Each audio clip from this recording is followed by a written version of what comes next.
Okay. Good morning. Welcome to another Sunday morning share. This morning's topic definitely garnered a lot of interest coming into the share. The title is GameStop to the Big Game. Problems with betting on sports and stocks. And I see someone's asking for the Marmakomos.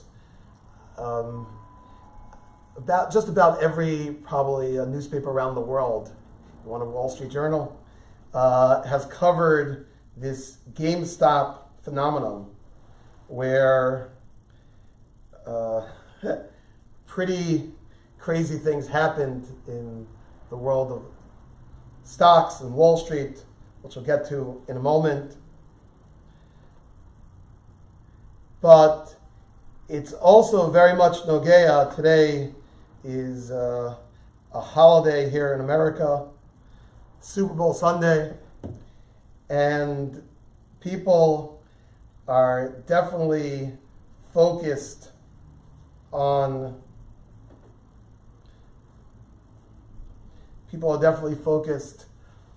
the big game, Super Bowl, the probably most watched event, of the year. Definitely once Trump is out of politics. And it's, besides the event itself, people watching sports, there's a crazy amount of money which is bet on today's game. I tried doing a little research. I found from some outlets, they were saying they expect 23 million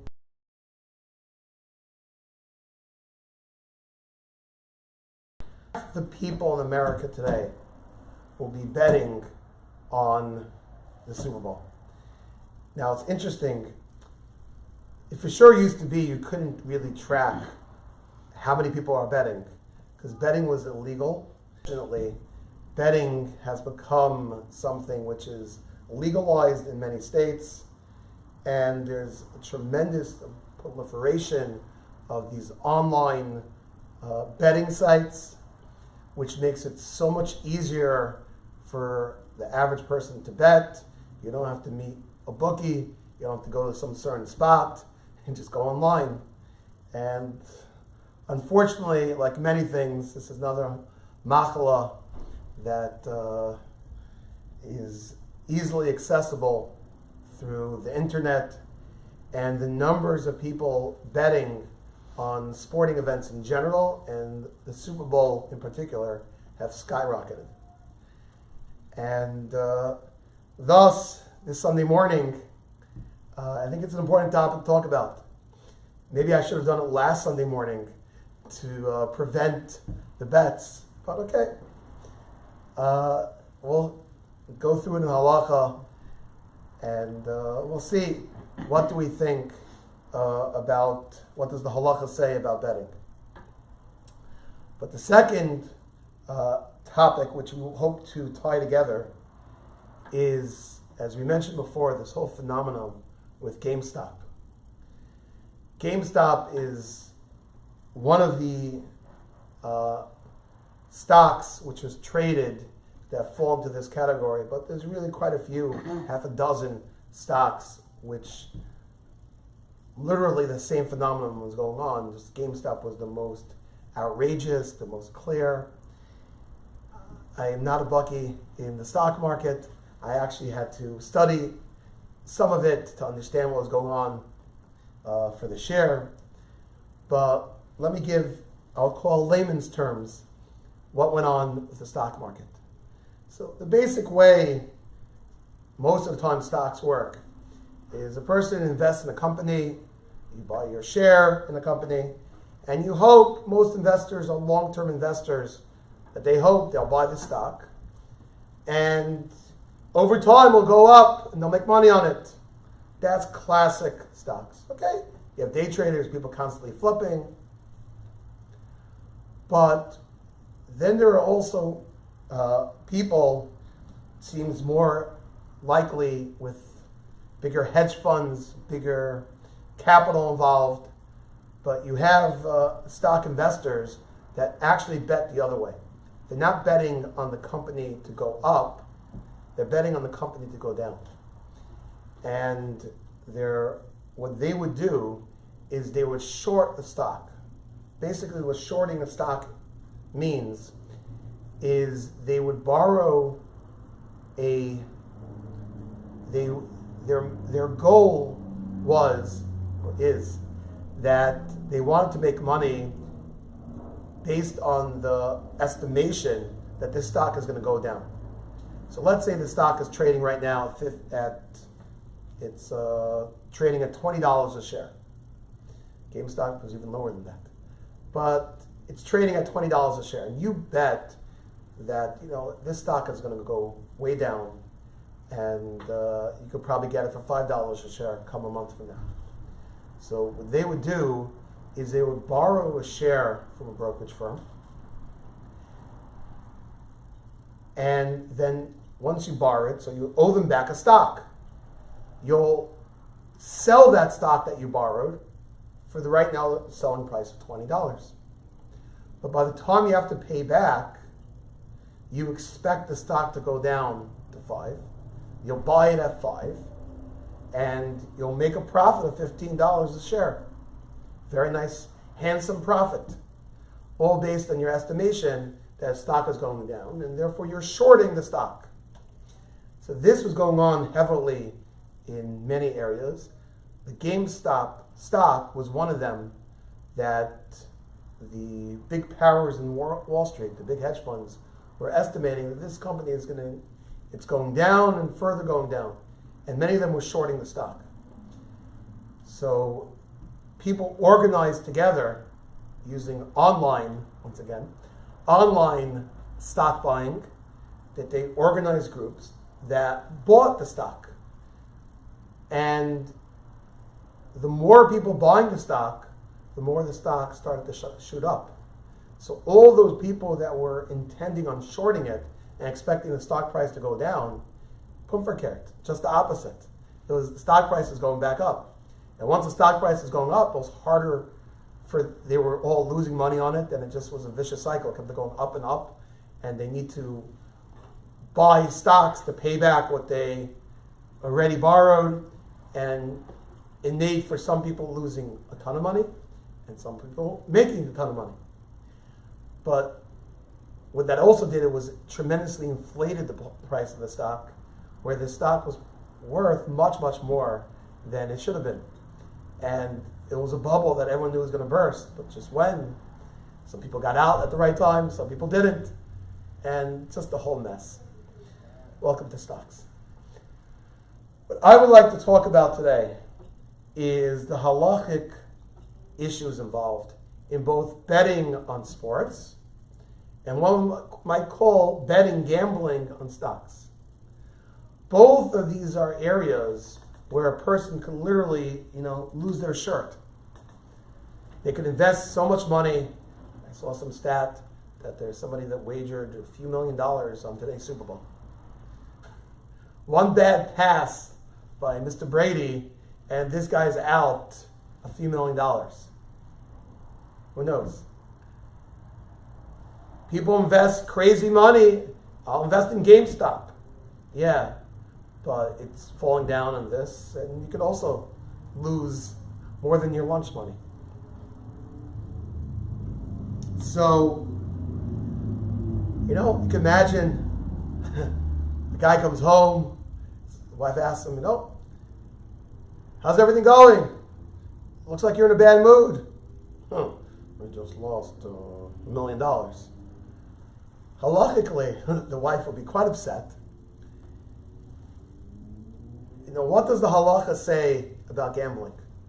People could gamble with their money in flat out gambling for sports, gambling in casinos, that stuff. And at the same time, people seemingly also could gamble their money on the stock market. Now, one seems more acceptable than the other. Right? They're first allowing gambling now in many states, stock markets always have been allowed, but the wife might feel that's also gambling. Halachically, is that gambling? Is that the same? So I would like to go into the sugya of gambling in depth. I actually checked. I couldn't find that Rabbi Sharfman gave a share on this. Sharfman Zatzal covered so many critical topics. And I looked, I didn't find this one. It is an important topic. I hope Rabbi Sharfman wasn't afraid of our audience that we have too many gamblers here. I hear people laughing already. But, yeah. So look, we're going to touch on it. We're going to, Bez Hashem, try to understand the concept of betting, of gambling, through the Torah's lens. So there's an important Gemara in Sanhedrin. Hopefully everyone should have it on their Marmakomos. It's posted.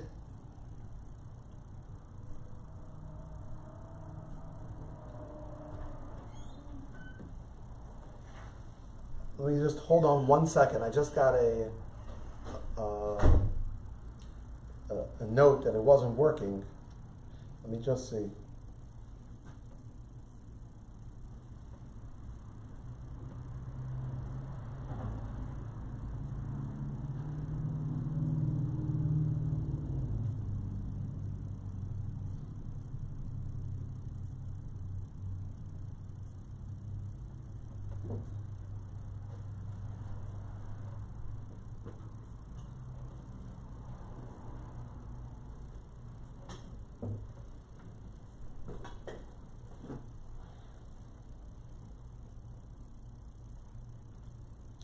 Sorry for the quick delay.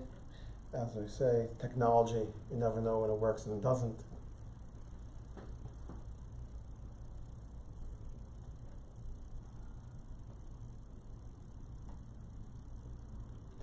I saw it flash at one point green, but I think red means you're on, green, I'm not sure what that means.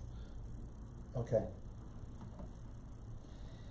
So I just got confirmation from our IT specialist that's working fine. It just must be one connection is not working well. Okay.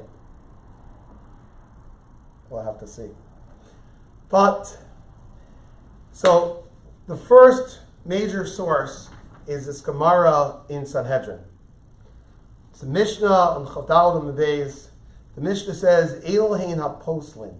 These are people that Apostle Rashi says to judge cases as well as to be Eidim. The court system usually goes together. If you're Apostle Eid, you're Apostle Ladayim. Hamishachik Bekuvya literally means somebody who's playing dice. Casino boy is Apostle for Eidus. Malva Beribis, someone who lends with ribis, with interest. Mafricha Yonim, someone who is involved in pigeon racing. So obviously, you see in the Mishnah's time, they didn't have the Super Bowl. It's only a Super Bowl, I don't know what number, LX, what. But the Mishnah, they bet on pigeon racing. Okay, so for Shvius, again next year, people who do business during Shvius, during Shemitah, all these people are apostle for Eidos. So this is an important thing to know. You know, people sometimes get called up to sign on the Tanayim, more importantly, on the Ksuba. We talked about that not too long ago. Eidei Kedushin, you have to know, this is one of the areas, a person who bets could be apostle Eidos. Okay, you know, Moshe used to tell a person before he was used as an aid, be mahar b'tshuva.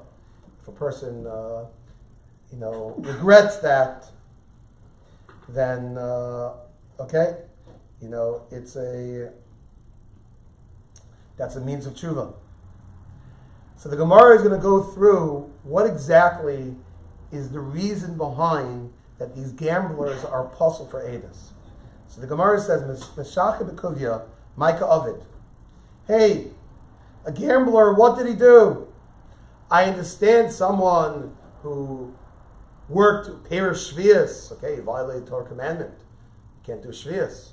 I understand somebody who lends with ribbis. Torah has an isser and ribbis. But gamblers, I assume the Gemara is really asking the kasha on both. Meshach bekuvia mafricha yonim. Though we'll have to talk about that a little bit later.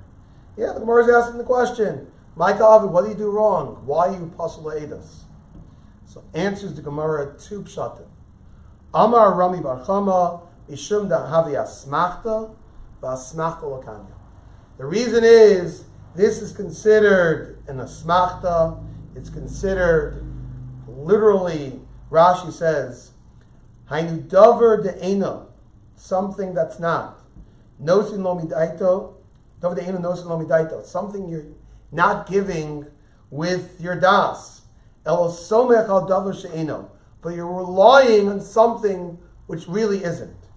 Disavar shu yuchal lehinatseach upamish shematseach also. Why do you wager a bet on a sporting event? Why do you wager a bet on your dice, your game of poker? Because you think you're going to win. So I'm only putting my money down to win. No one, it's not a tzedakah fund. No one's giving over money in a poker game. I hope yeshivas are not having poker games for fundraisers, but who knows? Right. They have Chinese auction. What's the difference? A poker game? Okay, different topic. But you're not giving the money in a poker game tzedakah to your friend to take. Your friend's doing quite fine. You're giving it, but you're putting the money down because you're betting because you think you're going to win. That's why you're betting. That's why you're involved in this. So Rami Bar Chama understands that that doesn't work. That's an invalid kinyan, a smachta lokanya. You don't really mean every time there's a business transaction between two people. So you're going to sell me your house, you're going to sell me your car, I'm going to give you money. I fully am when we shake on it, when I pass over the money, whatever kinyan we do, that's a form of showing that I'm okay with the deal and 100% the items pass between me and you. But by betting, it's not that perfect process. I don't really want to give over the money. I begrudgingly, when I lose a bet, I slam the money on the table. There. You don't want to give it. So that creates a problem.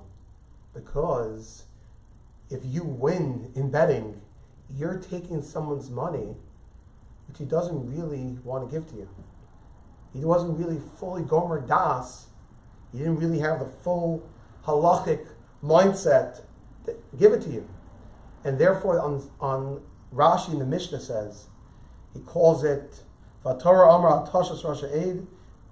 Torah says Rasha shouldn't be an aid, and this is Me'ain Gazlanim. It's like you're stealing. Since it's like you're stealing, you're pasul edus. Can an actual ganav be an aid? An actual ganav cannot be an aid until he does tshuva. He can't. So this is one layer Rashi in the Mishnah at least learns. It's gezel d'Rabbanan.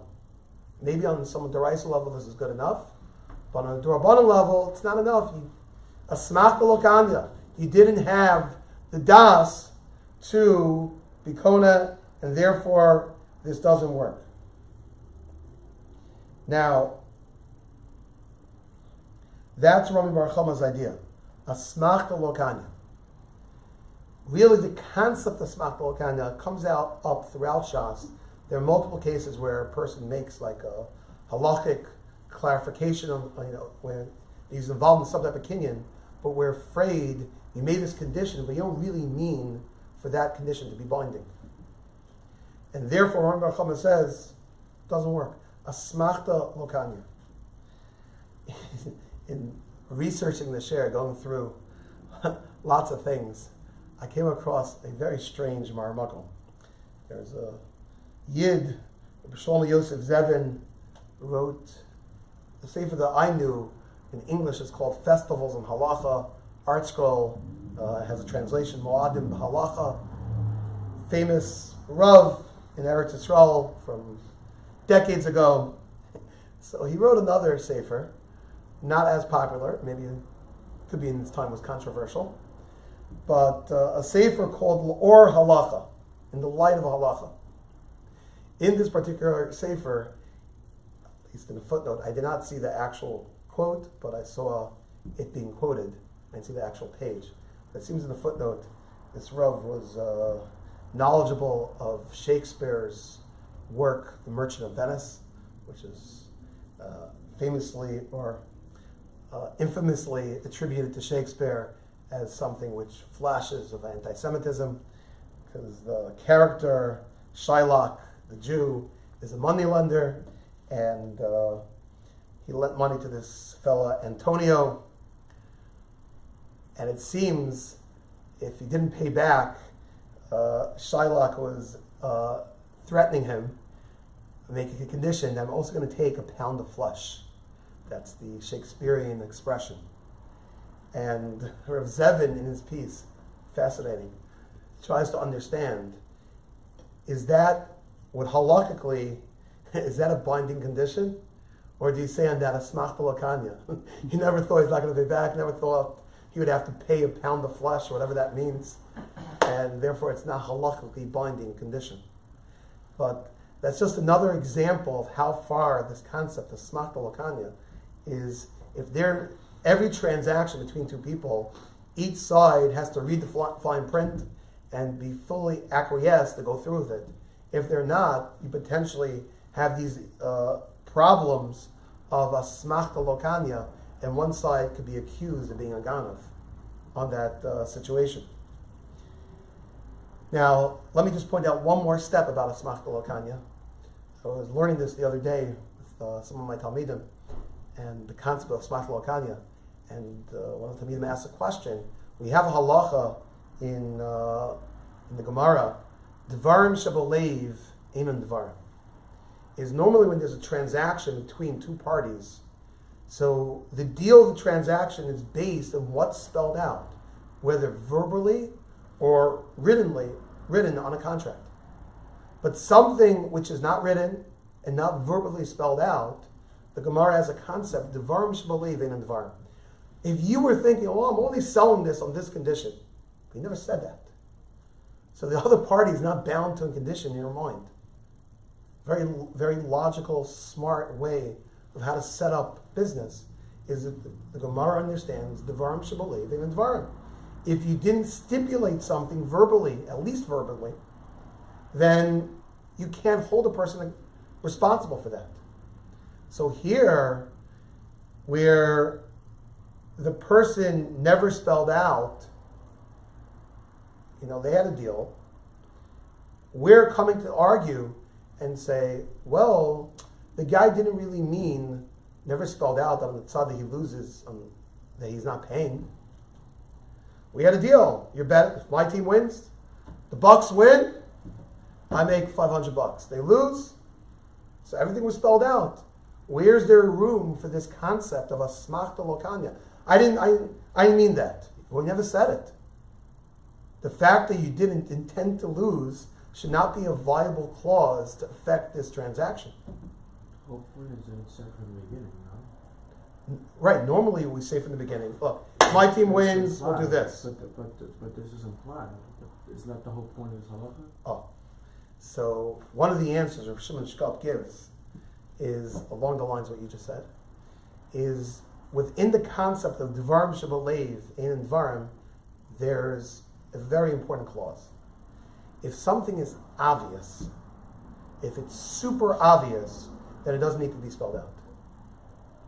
So Shimon Shkop, at least in one of his answers in discussing this issue, says the concept of a smach b'lakanya is so obvious and so well known, then even without the person stipulating it, that's a valid aspect of the agreement, and therefore I just thought of the pun. All bets are off.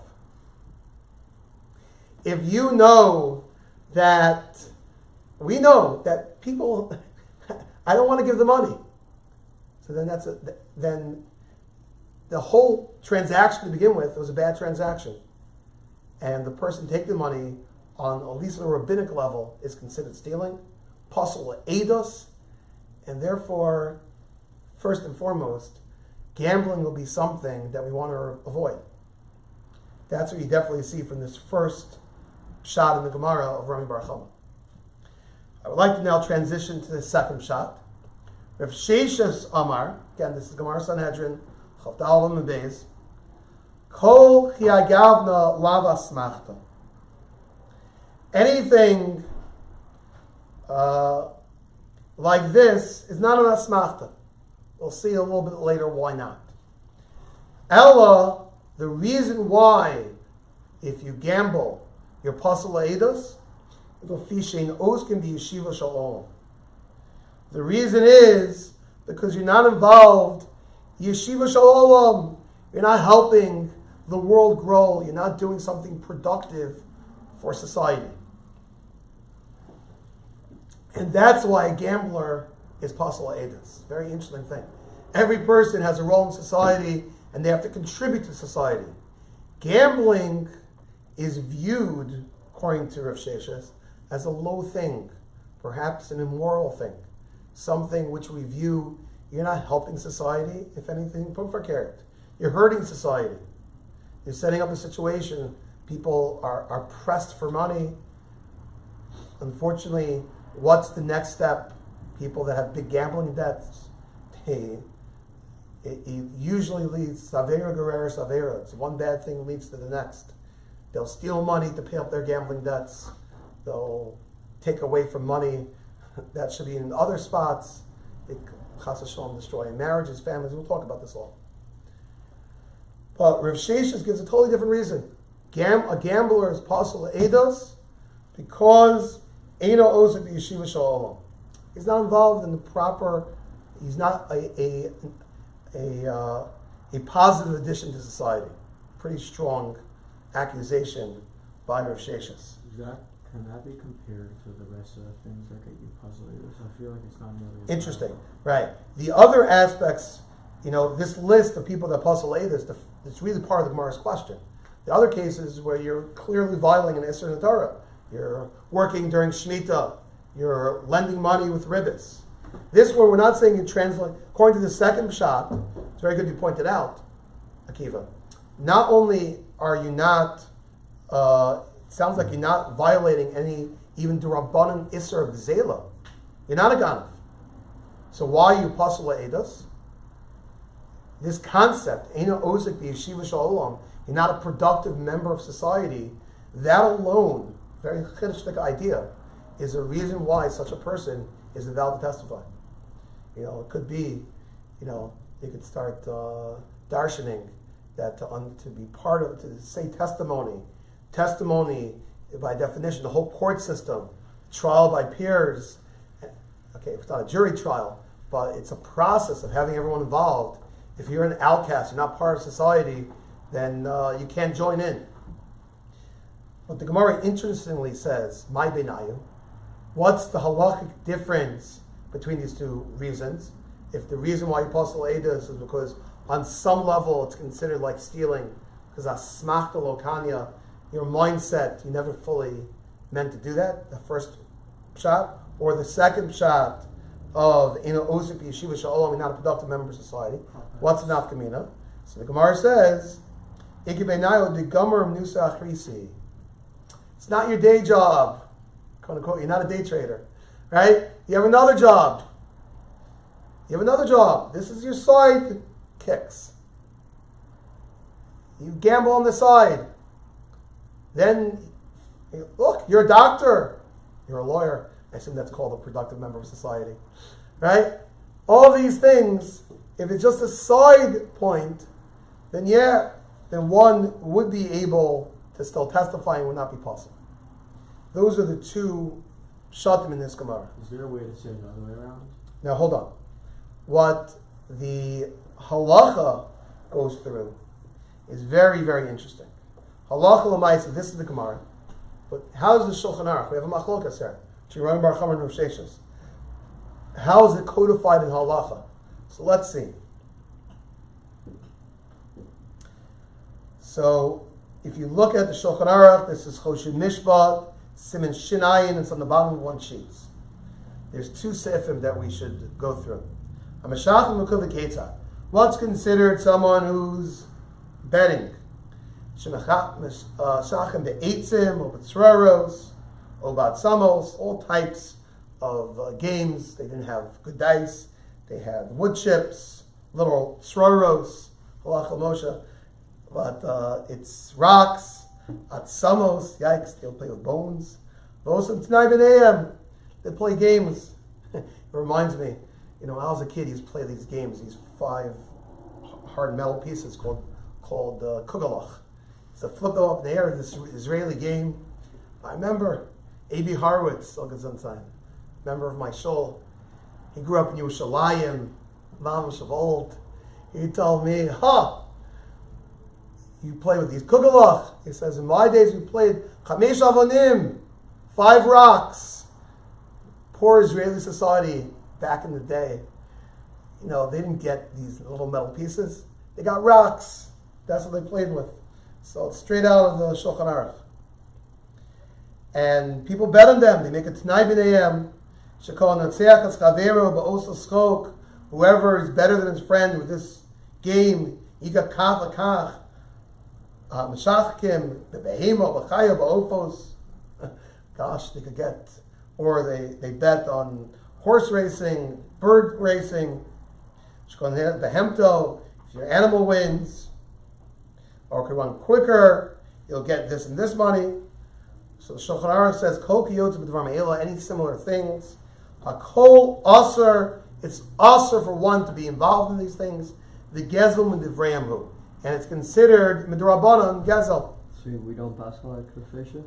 So sounds like from the Shulchan Aruch so far, we'll see even further, is we're passing like Rami Bar Chama, that this is considered gazel, and it's also to do.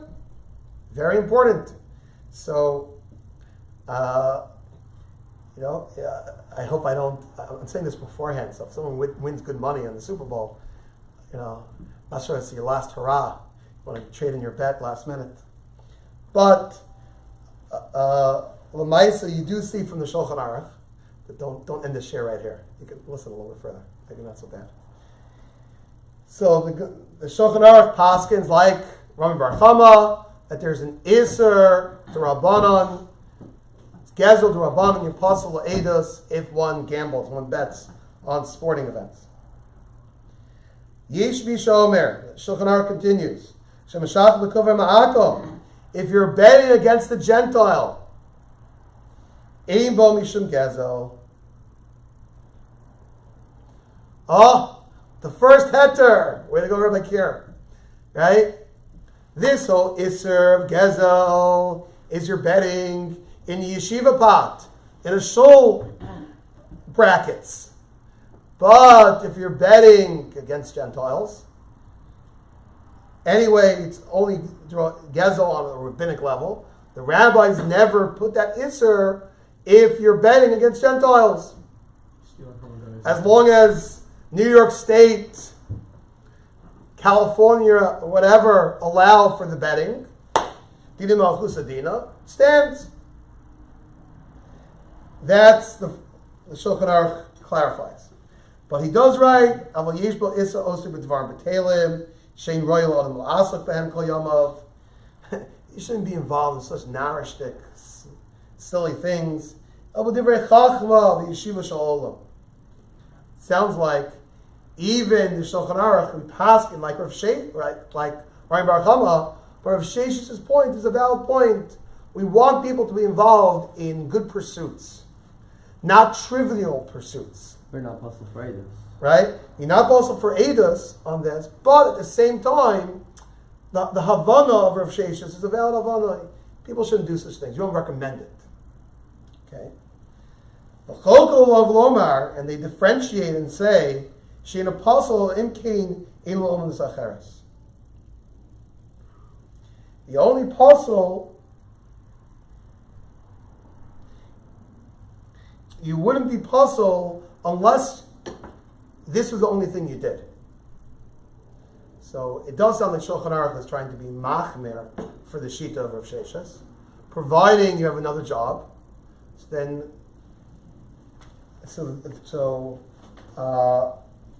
then, at least within that aspect of it, it would be okay. So according to the Mechaber seems to say that betting is a big bad thing. People should stay far, far away from it. And it's Aser and Pasal Eidus. Now look at this Ramah. If a person has another job, betting is just a side thing. I feel misachik in Yisrael, even if he's betting against other Jews, no pasol. He's not pasol. Kvar pashad amina kesvara achrona lesachik bekuvya ve'ein psol el mi she'ein la'omnas alahu. The Mechaber seemed to pass like Rami Bar Chama, the first opinion in the Gemara, that gambling is aser because it's some form of gezel. The Ramah says not like that. The Ramah paskins like Rav Sheshes. The only problem with betting is it's not a productive member of society. As long as you have another job, one could bet. So we're coming close to Pesach. You know, people think the difference between Ashkenazim and Sephardim is, you know, whether you eat rice on Pesach or not. Sephardim eat their rice, Ashkenazim don't. Both sides, the difference Ashkenazim and Sephardim is also on Super Bowl Sunday. According to the Mechaber, and this I saw Bavadra Paskins like, the Mechaber says you have to be Choshes, Isser, Gezel, 100% Asr to bet. The Ramah. You paskin like Rav Sheshes. As long as you have a different job, it's not the only thing you do. Rav Sheshes' opinion, you have to be a productive member of society. But he doesn't hold there's a problem with betting. So halacha l'maisa, in the Sephardic world, Sephardi, stay far away from betting. Ashkenazim, could a Sephardi ask an Ashkenazi to wage a bet for him? It's a business deal. Okay, that's for our Ashkenaz share. But, Josh is laughing. But, L'maisa, in the Ashkenazic world, just based on this Ramah, there is more wiggle room, more flexibility for potentially to say that gambling isn't so bad, isn't so awesome. Now, I would like to add a very important clarification. We saw in the Gemara that Rav Sheshes, the second opinion, says that Kol Kigai Gavna Lav Asmachtahi. In this situation, it's not considered an asmachta, it's not considered an invalid transaction when you wager money on something. It's not considered the problem of asmachta lokani. Why not? So Rashi, on the bottom of your page, important Rashi, Kol Gavna Lav Asmachtahi. Rashi gives a very, very interesting clarification. The only time we say there's a problem with asmachta lokani, with stealing when it comes to betting, is somebody who has his calculations of why he's betting, why he's putting his money this way. You know, he studied the game, he knows all the stats, and based on all his knowledge of the stats, that's why he's wagering, Chiefs by 3.5. However, if someone is like the Gemara's case, you're playing dice. I don't know the complicated math that could ever be involved in it. But for the most part, dice, there's a reason why the expression is we roll the dice. We roll the dice because that's something which is a very random idea. It's pure luck. So Rashi says, according to Rav Sheshes, in such a case, there's no problem with asmachta lokani. Because when I'm rolling the dice, I'm just randomly, I feel lucky. I woke up this morning, I feel lucky. So such a thing, such a bet, there you are gomer das. You know there's a very strong chance you're going to lose. So in that case, that's considered a valid transaction, and that you pay out, and there's no problem over there of gezel. But where something is more calculated, that is potentially a problem of gezel, and even Rav Sheshes would be moused in such a thing. So it's interesting. I didn't get a chance. I didn't see anyone make this distinction. Masach b'kuvya, you're rolling dice. I wonder about Mafricha Yonam. The Gemara asked a question by Masach b'kuvya. Mafricha Yonam pigeon racing. So maybe you say, I know this pigeon. I trained the pigeon. I've watched all of his races. I think he could beat the competition. I analyze everything. So in that case, it could be Rav Sheshes would say there would be a problem with Asmak Lokanya. But this is a very important halacha clarification. What type of bet are you putting in sports?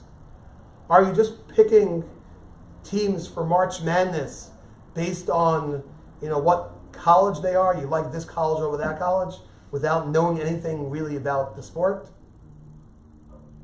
Even if you pick the higher seed, that itself might be knowing something about the sport. But what you see here is that there's two levels of a bet. There's two levels of gambling.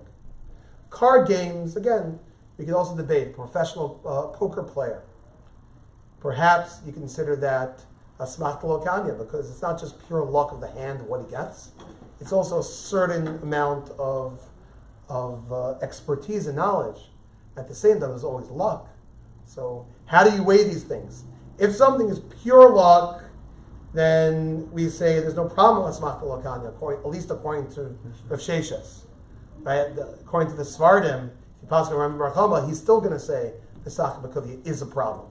But at least within Rav Sheshes, that you pass on like, according to the Ashkenazim, according to the Ramah, he says there's two levels.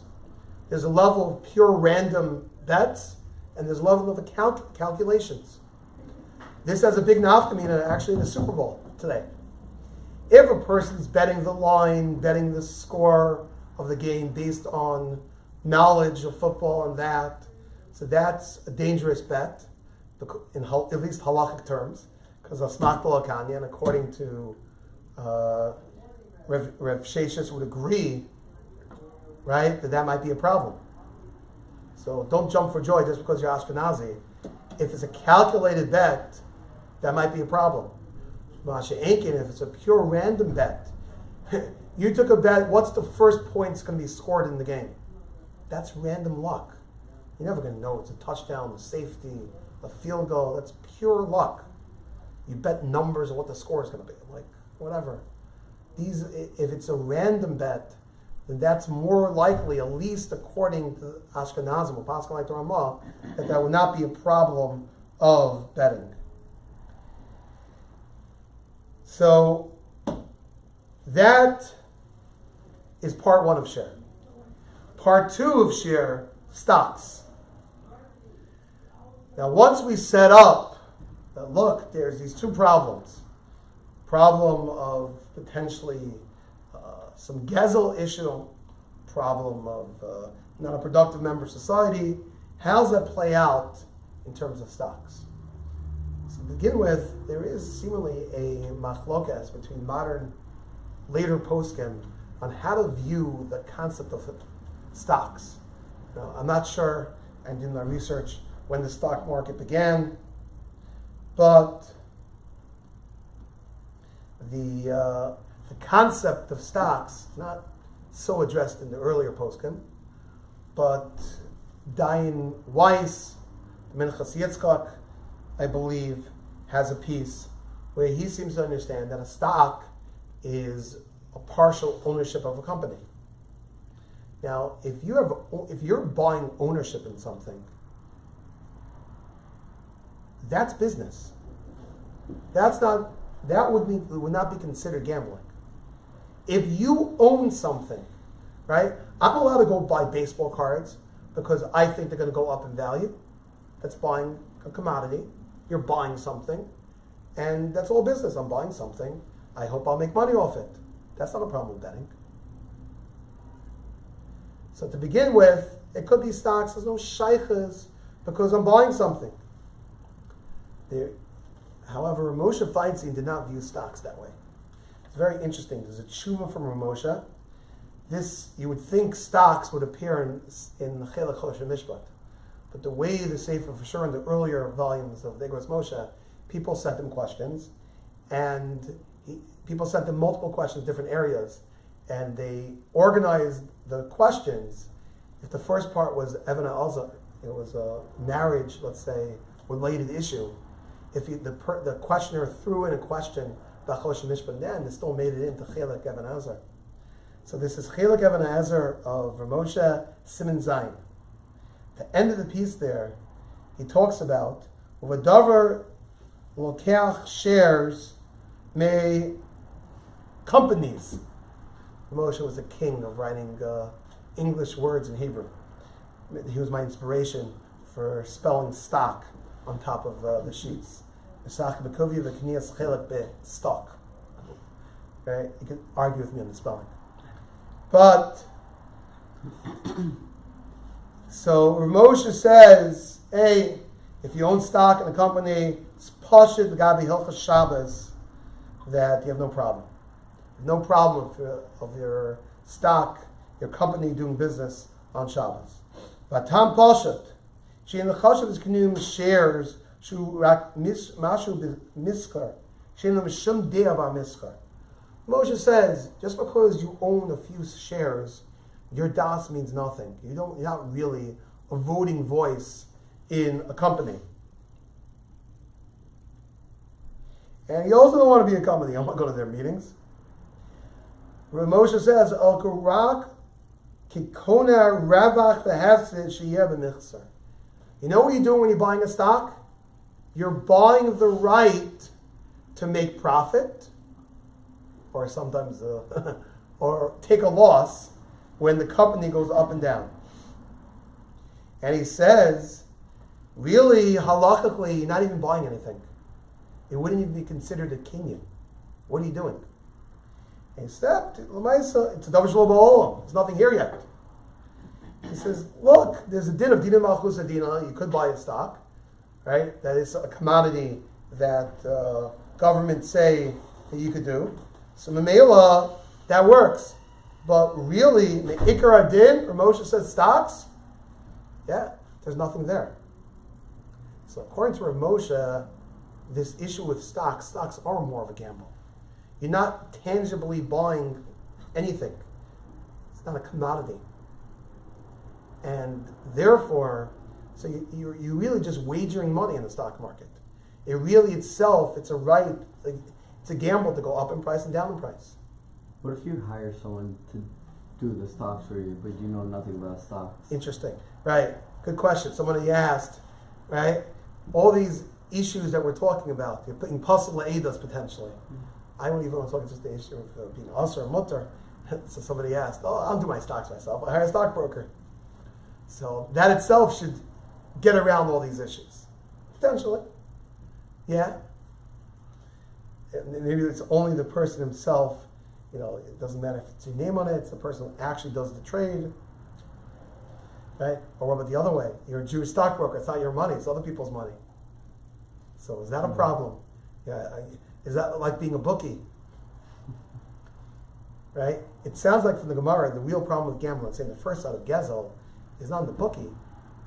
It's really on the person winning, unless you say, because the bookie is making a profit off it, it's making a percentage. And if that is considered Gezel, so then the bookie would be considered getting Gezel, and maybe the stockbroker also would be considered getting Gezel. But everyone knows it's a nice Jewish profession to be a stockbroker.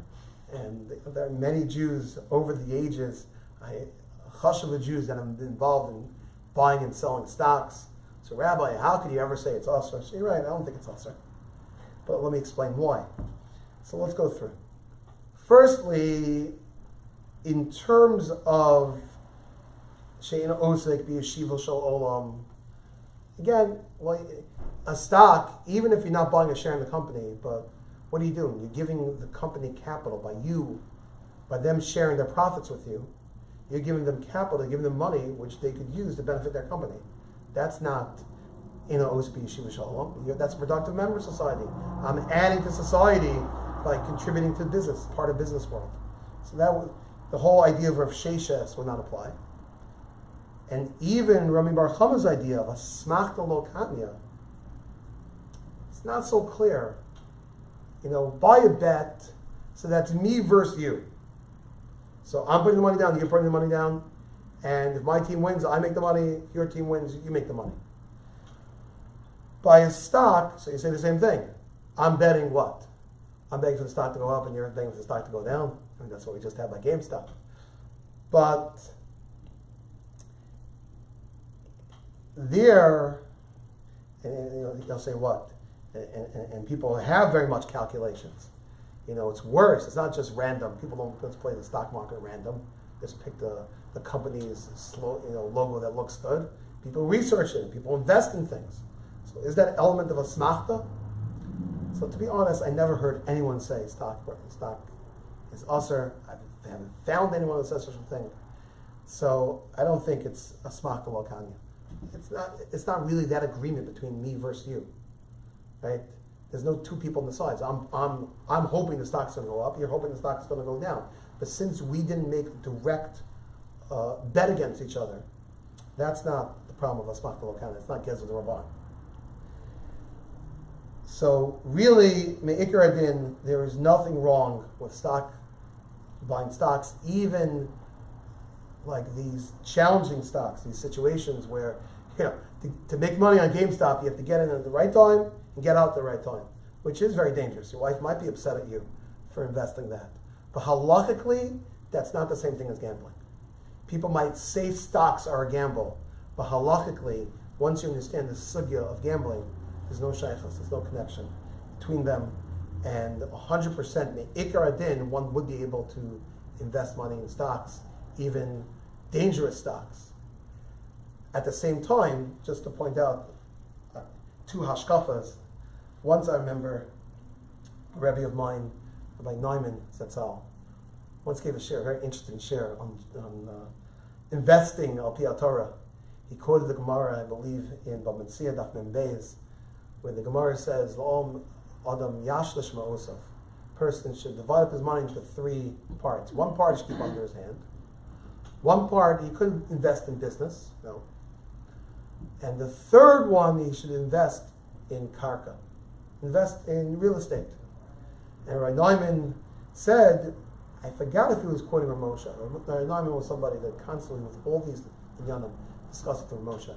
So I loved checking my notes if I could find where it is and tape if he was quoting Ramosha on this. But he's very much pushing people not to invest in stocks, but people should invest. Something you want to invest in real estate.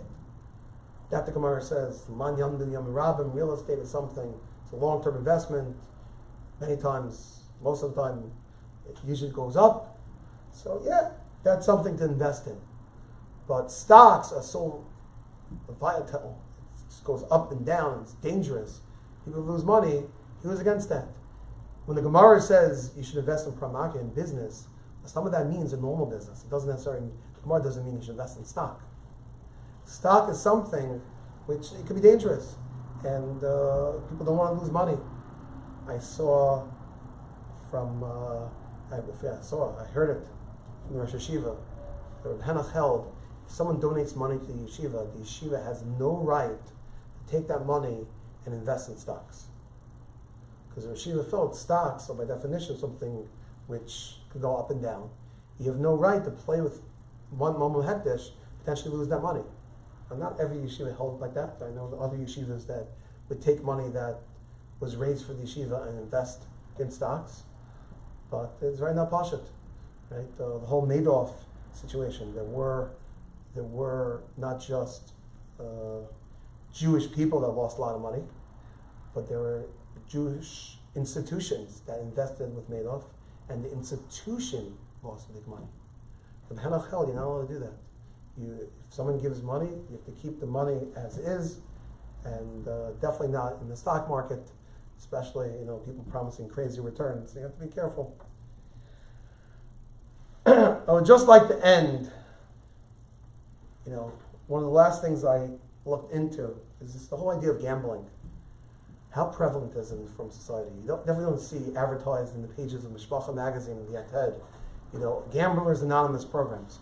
Fortunately, with other vices, other addictions, you see more and more of it coming to the fore, that people,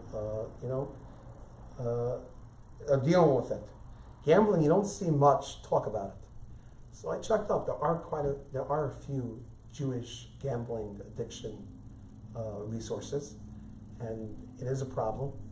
There was a study, an article I saw in England, where they were saying amongst teenagers, gambling today is a bigger problem than alcohol and drugs, which is mind-boggling. And they attributed the fact that it's very easy to gamble because of online sites.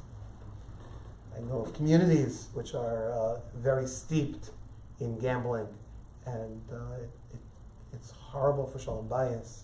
Your wife doesn't want you to lose that money, and it just makes for real problems.